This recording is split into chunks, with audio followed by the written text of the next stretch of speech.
அனைவருக்கும் வணக்கம். நாளை 19/12/2023 செவ்வாய்க்கிழமை share market Nifty bank Nifty எப்படி செயல்படும்? டெலகிராம் சேனல் லிங்க் யூஸ் பண்ணி டெலகிராமில் ஜாயின் பண்ணிக்கோங்க. நிஃப்டியை பொறுத்த வரைக்கும் 21,469க்கு மேலே இருந்தால் பையிங் ஆப்பர்ச்சுனிட்டி, 21,333 கீழே இருந்தால் செல்லிங் ஆப்பர்ச்சுனிட்டி. ஸ்டாப் லாஸ் ஸ்ட்ரிக்டாக மெயின்டைன் பண்ணுங்கள்.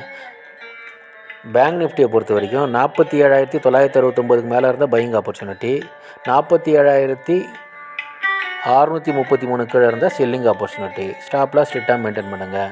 ஜோதிட ரீதியாக பார்த்தீங்கன்னா அப் ட்ரெண்டாக இருந்துட்டு சைட்வேஸாக மாறி டவுன் ட்ரெண்டாக இருந்துட்டு அப் ட்ரெண்டாக முடியும். டெக்னிக்கலி பார்த்தீங்கன்னா அப் ட்ரெண்டாக இருக்கும். ஜோதிட ரீதியாக சிறப்பாக வேலை செய்வதில் மகிழ்ச்சி. அஸ்ட்ரோ ஸ்ரீபா வேல்யூ சேனலை லைக் பண்ணுங்கள், ஷேர் பண்ணுங்கள், சப்ஸ்கிரைப் பண்ணுங்கள். நல்லது நடந்து கொண்டு இருக்கிறது. ஓம் ரீங் வசி வசி, சகலரும் வசி, சர்வம் வசி. நன்றி நன்றி நன்றி.